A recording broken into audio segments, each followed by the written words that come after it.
For more information about this or any episode of the podcast, check out the website at philosophizethis.org. We have additional content, further reading, transcripts of every show, all free, of course. But if you value the show as an educational resource and you want to help keep it going, you can find out more about how to do that at patreon.com/philosophizethis. Or alternatively, if you're buying something from Amazon this week anyway, consider clicking through our banner. It's at the bottom center of the landing page of philosophizethis.org. Small percentage goes back to the show. It may just be a click for you, but every little bit adds up. Thank you for wanting to know more today than you did yesterday, and I hope you love the show. Today I want to talk about morality and autonomy. I guess more specifically, what goes into these judgments that we make about whether a particular action or behavior is right or wrong. I'm not talking about whether you actually follow through and do the right thing. That's a completely different story. Kant talks about how as humans, we find ourselves in a constant struggle between virtue and happiness, and that oftentimes doing what the right thing is in a given situation may seem counterintuitive to what is going to make us happy in a given situation. And to Kant, the true highest level of existence is not only being a virtuous person, but having enough mastery over that virtuous condition where you find happiness there as well. I'm not talking about that. I'm not talking about the execution of these things. I'm talking about that process in your mind, whatever it is, of making a decision about what the right thing to do is in any given situation. What goes into those judgments? What are those made of? And we all have these, by the way. If you're confused right now, you make these decisions all the time. You've already made thousands of these moral judgments already just today. Probably more if you really broke it down. But some of these decisions are easy for us, right? You're driving on the road, you see a red light. Should I run the red light, save 30 seconds off my commute, risk getting T-boned by a fire truck? Or should I wait for 30 seconds and play it safe? Seems like a clear decision about what the right thing to do is there. But some of these are a little bit more difficult. Do I have a bowl of oatmeal for breakfast, or do I have blueberry pancakes? Well, it depends on the kind of person you want to be and the information that you have at your disposal, right?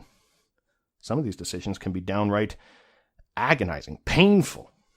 They're so difficult to make. Life-changing crossroad sorts of decisions. Should I take a job that pays me more so that I can provide for my kids and my family better? Or do I do a job that is fulfilling to me, that I enjoy doing? Now, the thing is, typically when people think about morality, typically when they think about themselves making these moral decisions, they usually only think of these really difficult questions, this final class of question, as actually being making moral decisions. But the fact is, every one of these things we just talked about, the red light, the blueberry pancakes, and the final question, these are all moral decisions. A moral code is just a collection of behaviors based on some standard that can be deemed to be right or wrong. So really, it's not just the decisions that are hard to make that are moral. Every decision you make is a moral decision. All of them are an exercise in judging what the right thing to do is in a particular context, right? You deciding not to run that red light, no matter how easy of a decision it was, it's still a moral decision in the sense that, for example, you have some standard that you're appealing to. You value the preservation of your life and safety, and running the red light and gaining 30 seconds out of your commute is not as important to you as the crippling bodily harm or death that may come if you do run the red light.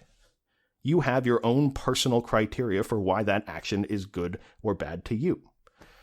In the case of the oatmeal and the blueberry pancakes, you're using a similar standard there. You might be, say, 22 years old, have barely read up on nutrition in your life, and you may think in that moment that it is a moral decision to choose the blueberry pancakes there. Your criteria might be, well, look, I've heard that fruit is good for you. Blueberry pancakes have fruit in them. Oatmeal doesn't. Obviously, they're the more healthy choice here. What all of these choices have in common is that at the root of them, there is some criteria that we use to determine whether it's a good decision or a bad decision. And as you just saw in the case of the blueberry pancakes, just because we intuitively feel like something is a good thing to do in a situation, just because of the nature of this life, where we are flawed human beings that have a limited set of experiences to pull from, a limited amount of time to read books on nutrition and blueberries, what we find is that oftentimes these criteria that we have for claiming that something is morally justifiable are completely out of whack, if not entirely false. People realize this, right? That hypothetical young person that chose the blueberry pancakes will no doubt go on in their life and they'll read some more stuff on nutrition. They'll talk to a mentor, a nutritionist, a friend, whatever they do. Point is, when they're a little bit older, a little bit grayer, a little more experienced, they might just adjust that criteria that they have for what the proper thing to do was in that moment and moving forward. And that's fine. We are all conglomerations of experiences, right? Nobody's born Confucius. Nobody's born Socrates. It stands to reason that as we have more experiences and we gain more knowledge about the world around us and we think about things more, we will adjust some of these criteria that we have about what is right or wrong. Life is not a straight line. It's a series of zigzags, not unlike a heat-seeking missile finding its target. Now that said, the scary thing here, the thing we all have to contend with by virtue of being one of these flawed human beings with a limited set of experiences, is that we may be making immoral decisions or doing things that are not morally justifiable every day of our lives without even realizing it, because there's no immediate price that we pay for doing it.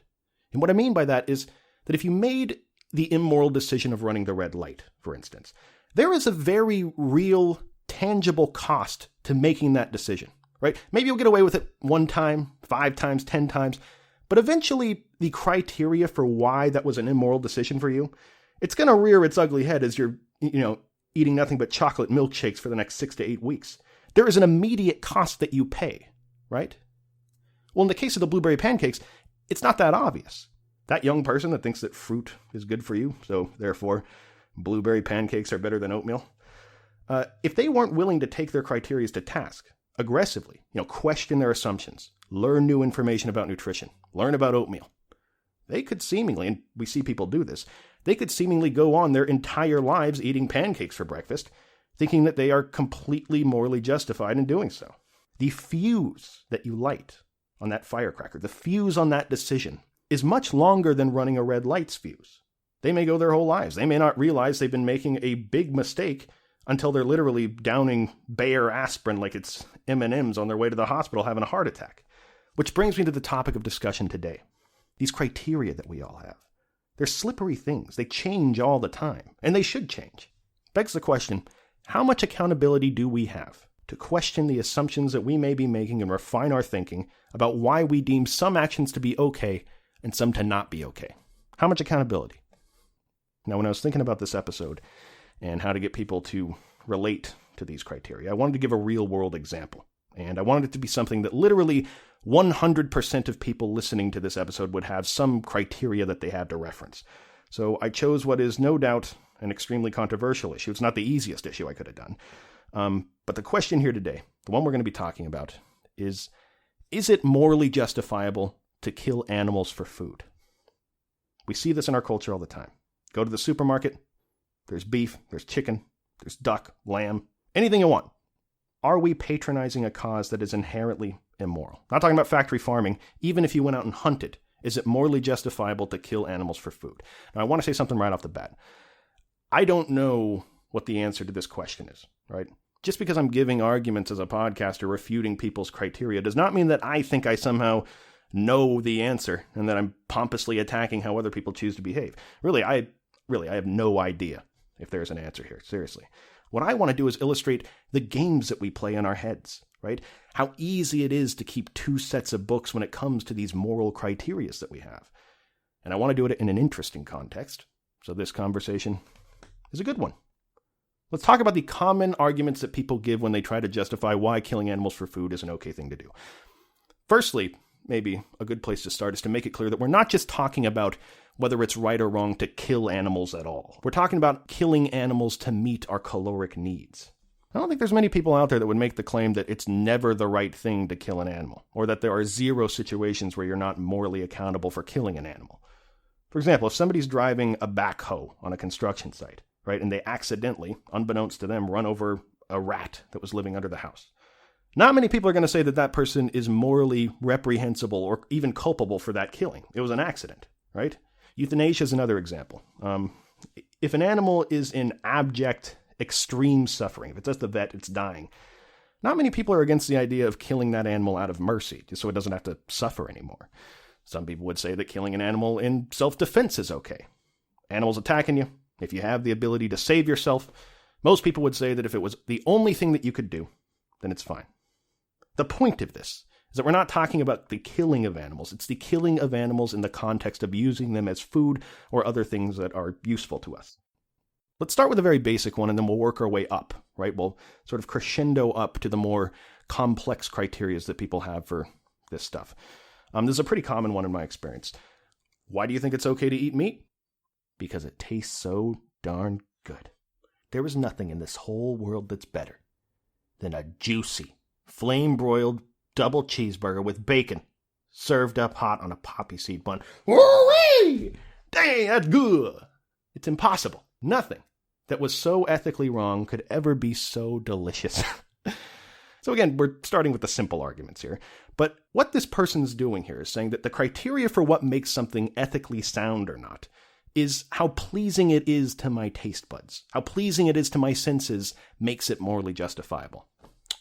Well, someone looking at this moral criteria might ask them, well, if how pleasing something is to someone's taste buds is what makes it morally okay, then look, we could theoretically extend that to any number of other behaviors that you'd have to endorse at that point too, if that's truly your criteria. All someone has to say is that, look, I legitimately love the taste of 5-year-old girls. Based on your criteria, it would be totally morally justifiable for me to kill and eat a 5-year-old girl simply because I like the taste of her. Or, there's other cases we could extend this to. Let's say I want to kill my neighbor on his front lawn. I killed my neighbor because nothing is quite like that beautiful sight of blood soaking into the grass. I love it, personally. It's wonderful. Nothing that was that morally wrong could ever look that beautiful. Do you see where they're going here, right? So maybe at this point, the guy that was using taste as a justification for eating meat, maybe he'd start to rethink his criteria. No, it can't be taste, I guess, because I certainly don't believe that it's morally okay to eat other human beings, and I see where you're coming from. It must be something else.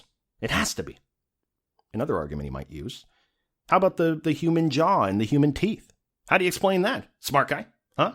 Our teeth, obviously, were designed or naturally selected to be able to eat meat.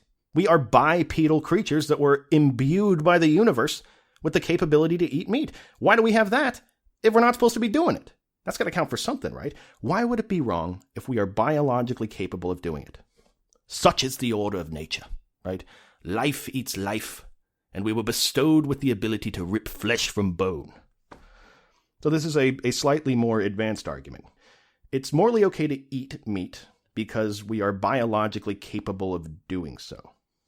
But what a person might argue back to this criteria is that just because we are biologically capable of doing something, just because natural selection or God or whatever gave us the tools to be able to do something, doesn't instantly make it morally justifiable. I mean, I have the biological capability to beat the bejesus out of some random guy walking down the street. That doesn't mean it's morally right for me to do it.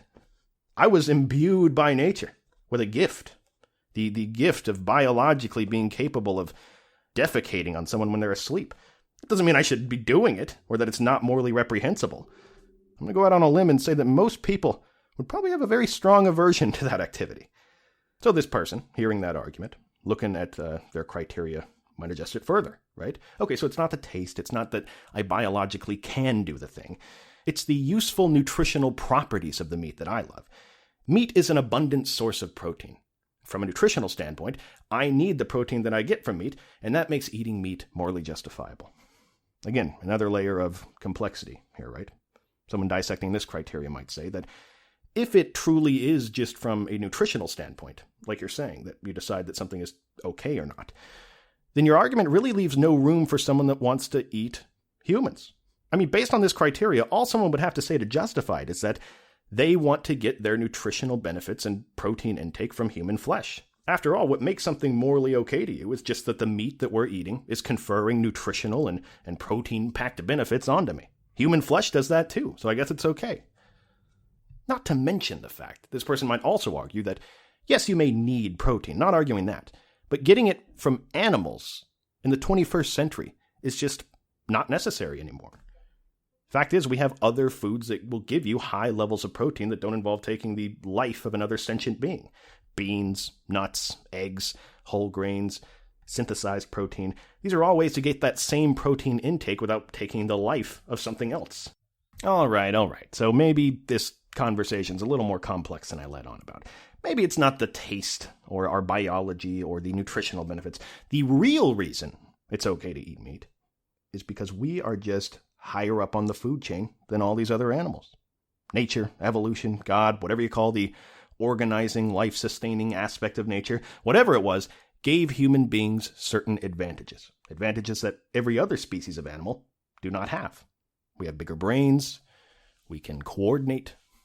We are in a position where we are able to use these weaker creatures for our dining pleasure, to make car seats out of, to make tennis rackets out of, to till our farms. We're just stronger than these weaker animals.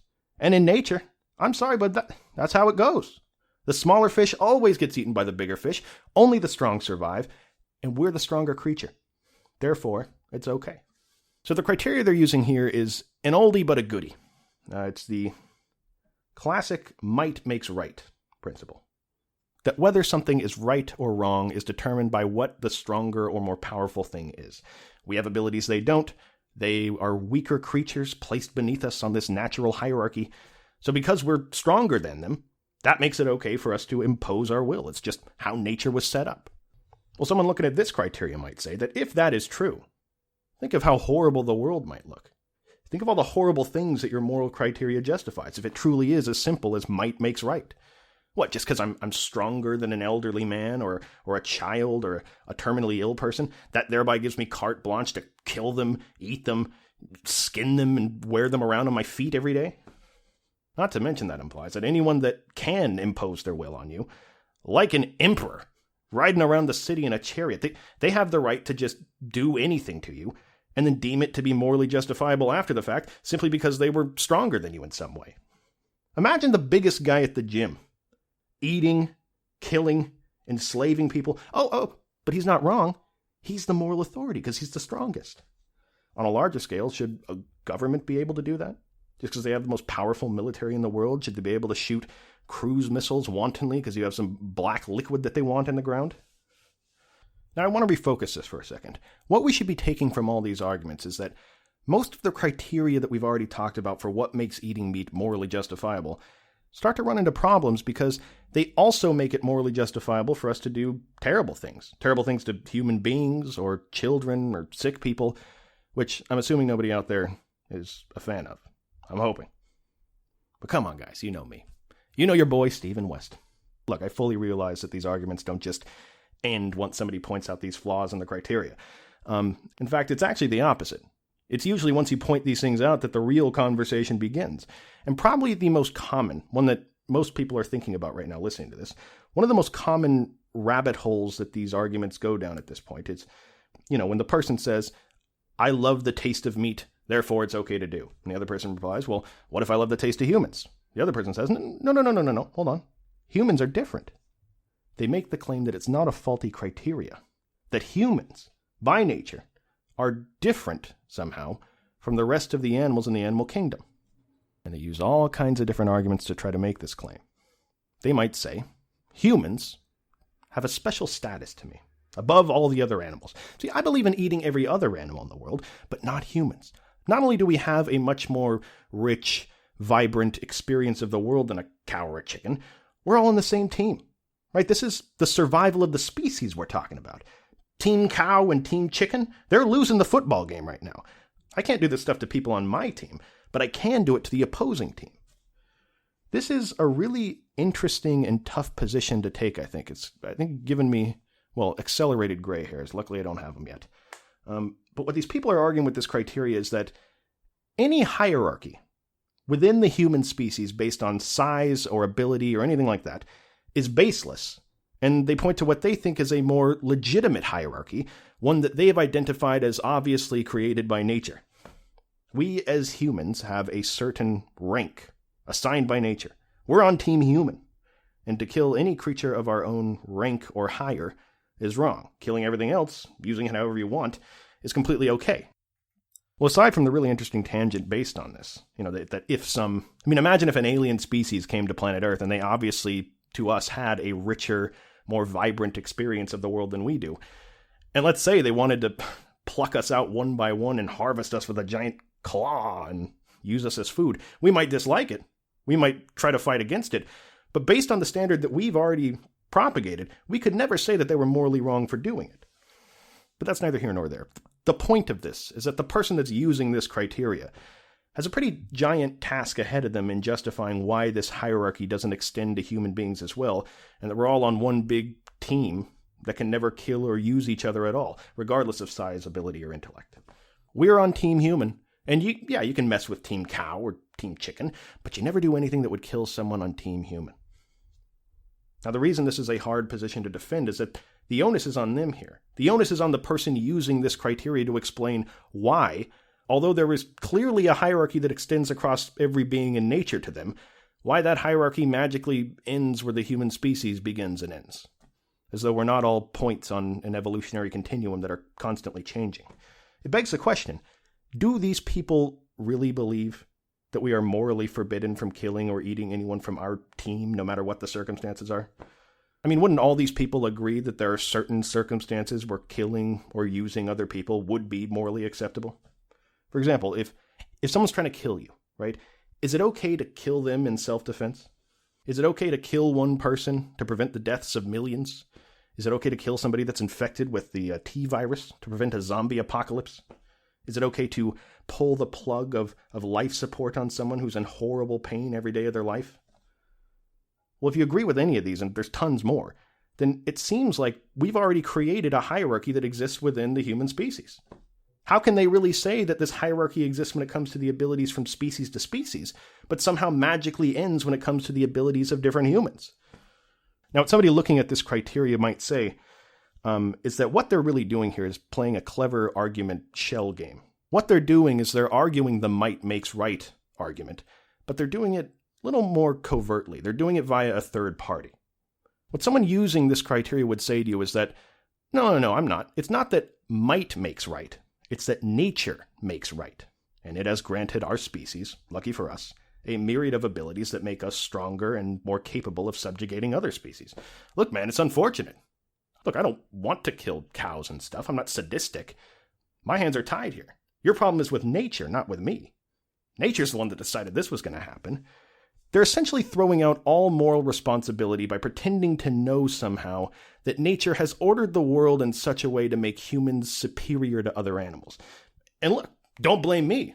I'm just operating within that framework. Well, from here, the person arguing against this might ask, well, how arrogant is it for you to assume the intentions of nature? How arrogant is it to assume that human suffering is the metric that nature uses to determine how it's going to order the world, and therefore is the reason we have the advantages that we do? It reminds me of Leibniz's theodicy. Leibniz would say, isn't it a distorted human intuition to try to infer why we have the abilities that we do on behalf of nature or God? What if this nature that ordered the world did so in a way that ensured other things? What if this hierarchy of the abilities of species are in place to ensure the survival of the earth itself? I mean, if that's the case, the actions of modern humans would be probably one of the furthest things from morally justifiable in that case, right? How can we assume that it's not that? What if nature ordered the world to ensure a balanced ecosystem? There's tons of possibilities. Not to mention the fact that we're speaking on behalf of nature and this, quote, obvious framework that it's set up. But we don't even know what nature is, really. I mean, are we really in the place to do that, honestly? Something like 80% of the observable universe is made up of dark matter that is a substance that we know nothing about, except that it exists. Really, it's a complete mystery to us. Can we really safely make value judgments about how important human beings are in the grand scheme of things? Seems dishonest. My point is, there are tons of explanations for why nature would have given us the abilities that we have without necessarily the intention of making the statement that it's justifiable to cause the suffering of other sentient beings so that we can live more comfortably. But this is where it gets confusing, because if you're this deep down the rabbit hole of this leg of the argument, and you're willing to accept all these things that we've accepted, that there's a species-specific hierarchy that nature maintains with different teams of animals competing against each other, which is a lot to assume. If that's the case, then how can I safely assume that even killing a lion in self-defense is morally okay? Aren't I there in the same way making an inference about what nature has deemed to be right or wrong? It's a good question. I don't know if there's a good answer to it either. But lucky for us, all this confusion is predicated by the idea that the person with this faulty criteria said before us, that they think that nature is a superior purveyor of morality than humans are. There's tons of other criteria that people use. Some people say, I don't make the rules, I don't break the rules when it comes to eating other animals. Look around you. Stop being so naive. It is an inexorable fact of the universe that life eats life. Lions eat gazelles. Cats eat mice. How come lions get to do it but I can't? To pretend as though there's some different standard for us is in itself another form of human arrogance. Look what you're doing. Well, someone arguing against that might say, what makes something a moral choice at all is the idea that there was some other thing you could have done besides the thing that you did. We, as humans, have the ability to reason. We have the ability to weigh the pros and cons of an action, to choose which one we think the best one is, and to act on it. The lion, on the other hand, just sees a gazelle and eats it. It's operating based on instinct. The lion doesn't have full autonomy in that case. It doesn't consider making a different decision than it did. And look, we don't get mad at the lion because we know it doesn't have the same ability to that we do.